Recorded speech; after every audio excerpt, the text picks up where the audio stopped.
Hi all, ಎಲ್ಲರಿಗೂ ನಮಸ್ಕಾರ. ಎಲ್ಲರೂ ಹೇಗಿದ್ದೀರಾ? ನಾನು ಕೂಡ ತುಂಬ ಚೆನ್ನಾಗಿದ್ದೀನಿ. ನೀವು ಕೂಡ ಎಲ್ಲರೂ ಚೆನ್ನಾಗಿರ್ತೀರಾ ಅಂತ ಭಾವಿಸ್ತೀನಿ. ಆರೋಗ್ಯ ನಮ್ಮ ಲೈಫಲ್ಲಿ ತುಂಬಾ ಇಂಪಾರ್ಟೆಂಟ್. ಆರೋಗ್ಯವಾಗಿರೋದನ್ನ ತಿನ್ನಿ, ಆರೋಗ್ಯವಾಗಿರಿ ಅಂತ ಹೇಳ್ತಾ ಈ ವಿಡಿಯೋನ ಶುರು ಮಾಡೋಣ. ನಾನು ಯೋಗ ಎಲ್ಲ ಮುಗಿಸಿದಾಯಿತು. ಈಗ ಅಡುಗೆ ಮನೆಗೆ ಬಂದಿದ್ದೀನಿ. ಇವತ್ತು ತಿಂಡಿ ಅವಲಕ್ಕಿನ ಮಾಡೋಣ ಅಂತ. ನಾನಿಲ್ಲಿ ಮೀಡಿಯಮ್ ಅವಲಕ್ಕಿನ ತೊಗೊಂಡಿದ್ದೀನಿ. ಗಟ್ಟಿ ಅವಲಕ್ಕಿನ ನಾನು ಅವಲಕ್ಕಿ ಮಾಡೋದಕ್ಕೆ ಬಳಸೋದಿಲ್ಲ, ಅದು ಸ್ವಲ್ಪ ಒರಟು ಅಂತ ಅನಿಸುತ್ತೆ. ಹಾಗೆ ನಾನು ಇಡ್ಲಿ, ದೋಸೆ ಈ ರೀತಿ ಮಾಡಿದ್ರೆ ಗಟ್ಟಿ ಅವಲಕ್ಕಿನ ನೆನಾಕ್ತೀನಿ. ಇದು ಮೀಡಿಯಮ್ ಅವಲಕ್ಕಿ. ನಾವು ಒಂದು 3 ಸತಿ ನೀಟಾಗಿ ತೊಳೆದ್ಬಿಟ್ಟು ಕಂಪ್ಲೀಟ್ ನೀರನ್ನ ಸೋಸಿಬಿಟ್ಟು ಈ ರೀತಿ ಒಂದು ಬೌಲಲ್ಲಿ ಇಟ್ಟರೆ ಸಾಕು, ನೆನ್ಕೊಂಡು ಬಿಡುತ್ತೆ, ಉಡಿ ಆಗಿರುತ್ತೆ.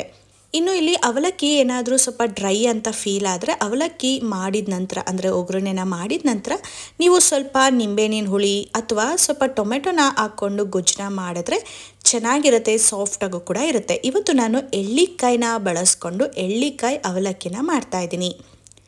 ಇವಾಗ ಮೊದಲು ನಾನು ಒಂದು ಬಾಣಲಿಗೆ ಎಣ್ಣೆನ ಹಾಕ್ಕೊಂಡಿದ್ದೀನಿ. ಎಣ್ಣೆ ಕಾದಿದ ನಂತರ ಸಾಸಿವೆ, ಜೀರಿಗೆ, ಉದ್ದಿನಬೇಳೆ, ಕಡಲೆಬೇಳೆ ಎಲ್ಲ ಒಂದೇ ಹದದಲ್ಲಿ ಹಾಕ್ಕೊಂಡಿದ್ದೀನಿ. ಇನ್ನು ಕಡಲೆ ಬೀಜ ಮಾತ್ರ ಸ್ವಲ್ಪ ಜಾಸ್ತಿನೇ ಹಾಕ್ಕೊಂಡಿದ್ದೀನಿ. ಇವತ್ತು ಗೋಡಂಬಿ ಮನೆಯಲ್ಲಿ ಖಾಲಿಯಾಗಿದ್ದಂಥ ಗೋಡಂಬಿನ ಬಳಸ್ತಾ ಇಲ್ಲ.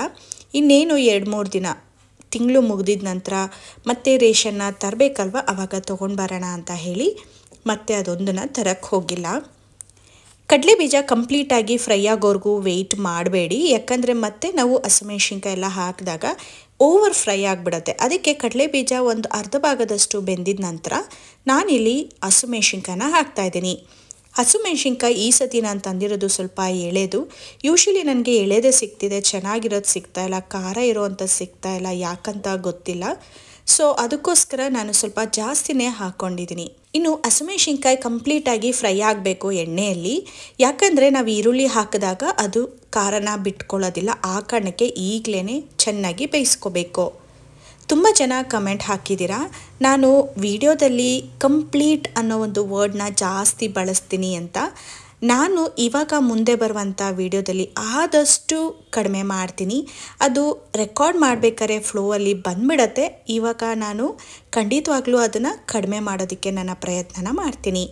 And thank you so much, ನನಗೆ ಈ ರೀತಿಯಾದ ಒಂದು ಕಮೆಂಟ್ನ ತಿಳಿಸಿ, ಜೊತೆಗೆ ಅದನ್ನು ತಿದ್ಕೊಳ್ಳೋದಕ್ಕೂ ಕೂಡ ಹೇಳಿದ್ರ ಥ್ಯಾಂಕ್ ಯು ಸೋ ಮಚ್ ಅಂತ ಹೇಳ್ತೀನಿ. ಹಾಗೆ ಯಾರೆಲ್ಲ ಸಬ್ಸ್ಕ್ರೈಬ್ ಮಾಡಿ ನನ್ನ ವೀಡಿಯೋಸ್ನ ನೋಡಿ ನನಗೆ ಸಪೋರ್ಟ್ ಮಾಡ್ತಾಯಿದ್ರ ಎಲ್ಲರಿಗೂ ಕೂಡ ಮತ್ತೊಮ್ಮೆ ಹಾಗೆ ಸ್ಪೆಷಲ್ ಆಗಿ ತುಂಬ ಹೃದಯದ ಧನ್ಯವಾದಗಳು.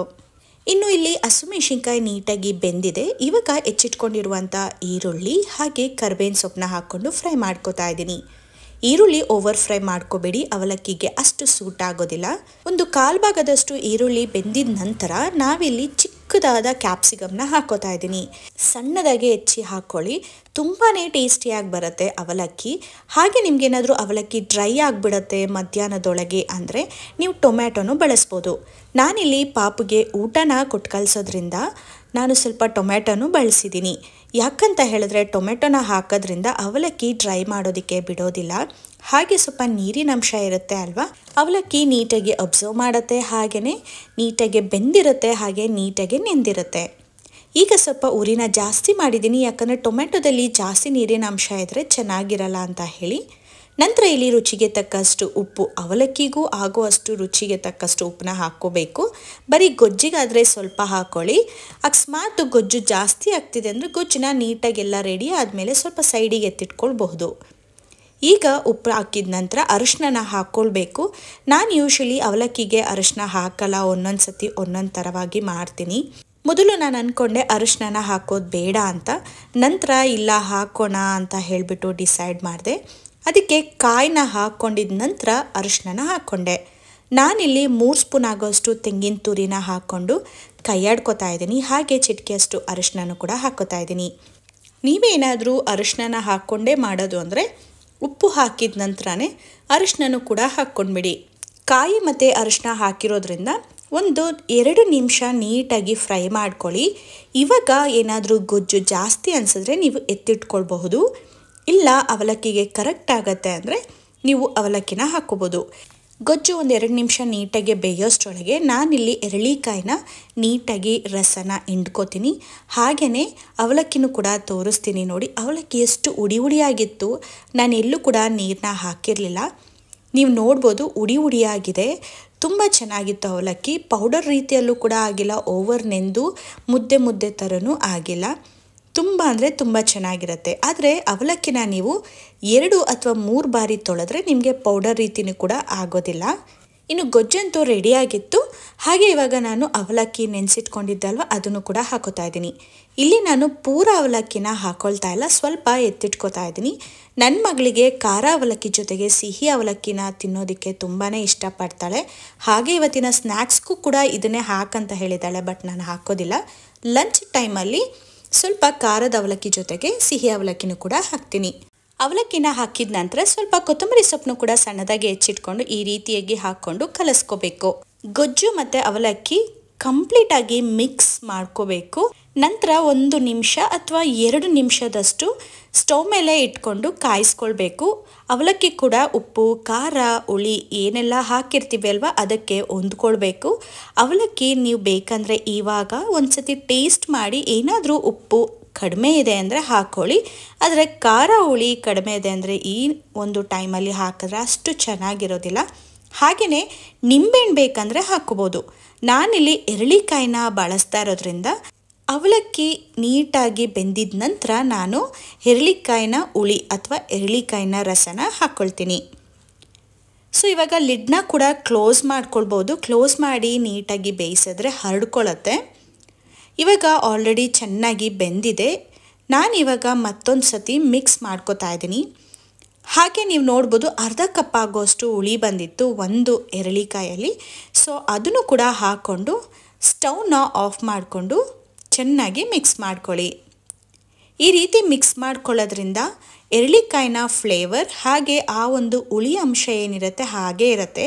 ನಾವೇನಾದರೂ ಸ್ಟವ್ನ ಹಚ್ಕೊಂಡು ಮಿಕ್ಸ್ ಮಾಡಿದ್ರೆ ಆ ಒಂದು ಫ್ಲೇವರ್ ಅಥವಾ ಘಮ ಏನಿರುತ್ತೆ ಆ ಘಮ ಅಷ್ಟು ಚೆನ್ನಾಗಿ ಇರೋದಿಲ್ಲ. ಅಂದರೆ ನಿಮಗೆ ನಾರ್ಮಲ್ ಅವಲಕ್ಕಿ ಟೇಸ್ಟ್ ಅಥವಾ ನಾರ್ಮಲ್ ಅವಲಕ್ಕಿ ಘಮ ಬರುತ್ತೆ. ಅದೇ ಸ್ಟವ್ನ ಆಫ್ ಮಾಡಿ ಎರಳಿಕಾಯಿ ಹುಳಿನ ಹಾಕಿದ್ರೆ ಆ ಎರಳಿಕಾಯಿ ಘಮನೇ ಬರ್ತಾ ಇರುತ್ತೆ. ಏನೋ ಒಂಥರ ತುಂಬಾ ಇಷ್ಟ ಆಗುತ್ತೆ ತಿನ್ನೋದಕ್ಕೆ. ನಿಮಗೂ ಕೂಡ ಈ ಅವಲಕ್ಕಿ ಮಾಡಿದ ರೀತಿ ಅಥವಾ ಈ ರೆಸಿಪಿ ಇಷ್ಟ ಆಯ್ತಂದರೆ ನೀವು ಕೂಡ ಒಂದ್ಸತಿ ಟ್ರೈ ಮಾಡಿ. ಹಾಗೆ ಅವಲಕ್ಕಿಗೆ ಕ್ಯಾಪ್ಸಿಕಮ್ನ ಹಾಕೋದನ್ನು ಮರಿಬೇಡಿ. ಕ್ಯಾಪ್ಸಿಕಮ್ನ ಹಾಕಿದ್ರೆ ತುಂಬ ಟೇಸ್ಟಿಯಾಗಿ ಬರುತ್ತೆ. ನಮ್ಮನೇಲಂತೂ ಎಲ್ಲರಿಗೂ ಕೂಡ ಇಷ್ಟ ಆಗುತ್ತೆ. ಕ್ಯಾಪ್ಸಿಕಮ್ ಇಲ್ಲ ಅಂದರೆ ನೀವು ಹಸಿ ಬಟಾಣಿ ಅಥವಾ ನೆನೆಸಿಟ್ಟಿರುವಂಥ ಬಟಾಣಿನೂ ಕೂಡ ಹಾಕ್ಬೋದು. ತುಂಬಾ ಟೇಸ್ಟಿಯಾಗಿರುತ್ತೆ. ಇವಾಗ ಸ್ವಲ್ಪ ಅವಲಕ್ಕಿ ಕೂಡ ಎತ್ತಿಟ್ಕೊಂಡಿದ್ದೆ ಅಲ್ವಾ ಸಿಹಿ ಅವಲಕ್ಕಿನ ಮಾಡೋದಕ್ಕೆ. ಆ ಅವಲಕ್ಕಿನ ಒಂದು ಮಿಕ್ಸಿಂಗ್ ಬೌಲ್ಗೆ ತೊಗೊಂಡಿದ್ದೀನಿ. ಅದಕ್ಕೆ ಸ್ವಲ್ಪ ಕಾಯಿನ ಹಾಕೋತಾ ಇದ್ದೀನಿ. ಕಾಯಿ ಇವಾಗ ತಾನೇ ತುರಿದಿಟ್ಕೊಂಡೆ. ಸ್ವಲ್ಪ ಎಬ್ಬಿ ಹಾಗೆ ಸಿಪ್ಪೆ ಸಮೇತ ಬಂದಿತ್ತು, ಅದನ್ನು ಕೂಡ ಒಂದು ಸೈಡಿಗೆ ಇಟ್ಕೊಂಡಿದ್ದೀನಿ. ಏನಾದರೂ ರುಬ್ಬೋ ಅಂಥದ್ದಿರುತ್ತೆ ಅಲ್ವಾ ಆವಾಗ ಅದನ್ನು ಹಾಕ್ಕೊಳ್ಬೋದು. ನಂತರ ಇದಕ್ಕೆ ರುಚಿಗೆ ತಕ್ಕಷ್ಟು ಬೆಲ್ಲ. ನಾನಿಲ್ಲಿ ಮೊದಲು 3 ಸ್ಪೂನ್ನ ಹಾಕ್ಕೊಂಡಿದ್ದೀನಿ. ಫಸ್ಟು ಮಿಕ್ಸ್ ಮಾಡ್ಕೋತೀನಿ. ನಂತರ ಏನಾದರೂ ಬೇಕಾಗಿದೆ ಅಂತ ಅನಿಸಿದ್ರೆ ಸ್ವಲ್ಪ ಮಿಕ್ಸ್ ಮಾಡ್ಕೋತೀನಿ. ಮೊದಲೇ ಜಾಸ್ತಿ ಹಾಕಿಬಿಟ್ರೆ ಜಾಸ್ತಿ ಸಿಹಿ ಇದ್ದರೆ ತಿನ್ನೋದಕ್ಕೂ ಕೂಡ ಅಷ್ಟು ಇಷ್ಟ ಆಗಲ್ಲ. ಇನ್ನು ನಮ್ಮನೇಲಿ ಯಾವುದೇ ಥರದ ಸಿಹಿಯ ತಿಂಡಿಗಳನ್ನ ತಿಂದರೆ ಆ ಸಿಹಿಯ ತಿಂಡಿ ಸ್ವಲ್ಪ ಕಡಿಮೆ ಸಿಹಿ ಇದ್ರೇ ತಿನ್ನೋಕ್ಕೆ ಇಷ್ಟಪಡ್ತಾರೆ. ಜಾಸ್ತಿ ಓವರ್ ಸ್ವೀಟ್ ಇದ್ದರೆ ಅಷ್ಟು ಇಷ್ಟಪಡೋದಿಲ್ಲ. ಆ ಕಾರಣಕ್ಕೆ ನಾನು ಏನೇ ಸ್ವೀಟ್ ಮಾಡಿದ್ರೂ ಸ್ವಲ್ಪ ಸಿಹಿನ ಕಡಿಮೆನೇ ಬಳಸ್ತೀನಿ. ಆಮೇಲೆ ಯಾವಾಗಲೂ ಅಷ್ಟೇ ನಾವು ಸಿಹಿ ಕಡಿಮೆ ಇರುವಂಥ ಸಿಹಿ ತಿಂಡಿಗಳನ್ನ ತಿಂದರೆ ಸ್ವಲ್ಪ ಜಾಸ್ತಿನೇ ತಿನ್ಬೋದು. ಓವರ್ ಸ್ವೀಟ್ ಆಗಿದ್ರೆ ಜಾಸ್ತಿ ತಿನ್ನೋಕ್ಕಾಗಲ್ಲ, ಸ್ವಲ್ಪ ಮಕ್ಕಕ್ಕೆ ಕೊಡ್ದಂಗೆ ಆಗುತ್ತೆ. ಆ ಕಾರಣಕ್ಕೋ ಏನೋ ಗೊತ್ತಿಲ್ಲ ನಮಗೆ ಈ ರೀತಿಯೇ ರೂಢಿಯಾಗಿದೆ. ಇನ್ನು ಪಾಪುಗೆ ಟಿಫನ್ ಬಾಕ್ಸ್ಗೂ ಕೂಡ ಪ್ಯಾಕ್ ಮಾಡ್ಕೋತಾ ಇದ್ದೀನಿ. ಸ್ವಲ್ಪ ಅವಲಕ್ಕಿ ಹಾಗೆ ಸಿಹಿ ಅವಲಕ್ಕಿ ಎರಡೂ ಕೂಡ ಹಾಕ್ತಾ ಇದ್ದೀನಿ. ನೀವು ಕೂಡ ಅಷ್ಟೇ ಪ್ಲಾಸ್ಟಿಕ್ ಬಾಕ್ಸ್ನ ಬಳಸಬೇಡಿ. ಅದರಲ್ಲಿ ಕಂಪಾರ್ಟ್ಮೆಂಟ್ ಇರುತ್ತೆ ಅಂತ ಎಷ್ಟೋ ಜನ ಬಳಸ್ತಾರೆ. ಈ ರೀತಿಯಾದ ಸ್ಟೀಲ್ ಬಾಕ್ಸ್ನ ಬಳಸಿ ಮಕ್ಕಳಿಗೆ ಒಳ್ಳೆಯದು. ನಾವೇನಾದರೂ ಚಿಕ್ಕ ಮಕ್ಕಳಿಂದನೇ ಅವರಿಗೆ ಪ್ಲಾಸ್ಟಿಕ್ ಡಬ್ಬದಲ್ಲಿ ಊಟನ ಕಟ್ಟಿ ಕೊಟ್ಟರೆ ಅವ್ರಿಗೂ ಅದೇ ರೂಢಿ ಆಗುತ್ತೆ, ಹಾಗೆ ಆರೋಗ್ಯನೂ ಕೂಡ ಹಾಳಾಗತ್ತೆ. ಆ ಕಾರಣಕ್ಕೆ ಸ್ಟೀಲ್ ಬಾಕ್ಸ್ನ ಬಳಸಿ. ಇನ್ನು ಪಾಪುಗೆ ಬ್ರೇಕ್ಫಾಸ್ಟಿಗಂತೂ ಪ್ಯಾಕ್ ಮಾಡಿದ್ದಾಯಿತು. ಹಾಗೆಯೇ ಸ್ನ್ಯಾಕ್ಸಿಗೆ ದಾಳಿಂಬ್ರೆ ಹಣ್ಣು ಹಾಕ್ತೆ. ನಂತರ ಬೆಳಗ್ಗೆಗೆ ಇಡ್ಲಿ ಮಾಡೋಣ ಅಂತ ಹೇಳಿ ಅಕ್ಕಿ ಮತ್ತು ಉದ್ದಿನ ಬೇಳೆನೂ ಕೂಡ ನೆನಾಕಿಟ್ಟಿದ್ದೀನಿ. ಏನೋ ಯೋಚನೆ ಮಾಡ್ತಾನೋ ಅಥವಾ ಏನೋ ಗೊತ್ತಿಲ್ಲ, ಸಡನ್ನಾಗಿ ಅಕ್ಕಿ ಒಳಗಡೆನೆ ಉದ್ದಿನ ಬೇಳೆನ ಹಾಕ್ಬಿಟ್ಟಿದ್ದೀನಿ ಇವತ್ತು. ಯೂಶ್ವಲಾಗಿ ನಾನು ಸಪ್ರೇಟಾಗಿ ನೆನಾಕ್ತಿದ್ದೆ, ಬಟ್ ಇವತ್ತು ಈ ರೀತಿ ಆಗಿದೆ. ಮಧ್ಯಾಹ್ನ ಏನಾದರೂ ಬಂದಾಗ ಇದು ತುಂಬ ಕಂಪ್ಲೀಟ್ ಫಿಲ್ ಆಗಿದ್ರೆ ಮತ್ತೊಂದು ಪಾತ್ರೆಗೆ ಹಾಕ್ಕೊಳ್ಬೇಕು. ಇನ್ನು ಇವತ್ತು ಬೆಳಗ್ಗೆನೇ ನನ್ನ ಹಸ್ಬೆಂಡ್ ಬಂದರು, ಆಲ್ಮೋಸ್ಟ್ 7:30 ಆಗಿತ್ತು. ಅವ್ರಿಗೆ ನಾನು ಇವಾಗ ತಿಂಡಿನ ಕೊಡ್ತಾ ಇದ್ದೀನಿ. ಅವರು ರಾತ್ರಿ ಎಲ್ಲ ಟ್ರಾವೆಲ್ ಮಾಡಿರೋದ್ರಿಂದ ಸ್ವಲ್ಪ ಹಶ್ವು ಬೇಗನೆ ಆಗಿಬಿಡತ್ತೆ. ಇನ್ನು ಇವತ್ತಿನ ದಿನ ಹೀಗಾಗಿತ್ತು. ನಾನು ಇವತ್ತು ನಿಮಗೆ ಶೇರ್ ಮಾಡಿರುವಂಥ ಎರ್ಲಿಕಾಯಿ ಅವಲಕ್ಕಿ ಚಿತ್ರಾನ್ನ ನಿಮಗೂ ಕೂಡ ಇಷ್ಟ ಆಯಿತು ಅಂತ ಅನ್ಕೋತೀನಿ. ನೀವು ಕೂಡ ಟ್ರೈ ಮಾಡಿ ನಿಮ್ಮ ಅನಿಸಿಕೆನ ಕಮೆಂಟ್ ಬಾಕ್ಸಲ್ಲಿ ತಿಳಿಸಿ. ಈ ವಿಡಿಯೋ ಇಷ್ಟ ಆಯ್ತಂದರೆ ಲೈಕ್ ಮಾಡಿ, ಇನ್ನೂ ಸಬ್ಸ್ಕ್ರೈಬ್ ಆಗಿಲ್ಲ ಅಂದರೆ ಸಬ್ಸ್ಕ್ರೈಬ್ ಮಾಡಿ ಸಪೋರ್ಟ್ ಮಾಡಿ. ನೆಕ್ಸ್ಟ್ ವಿಡಿಯೋದಲ್ಲಿ ಸಿಗ್ತೀನಿ ವಿಭಿನ್ನವಾಗಿರುವಂಥ ಅಡುಗೆ ಜೊತೆಗೆ. ಅಲ್ಲಿವರೆಗೂ ಟೇಕ್ ಕೇರ್, ಬಾಯ್.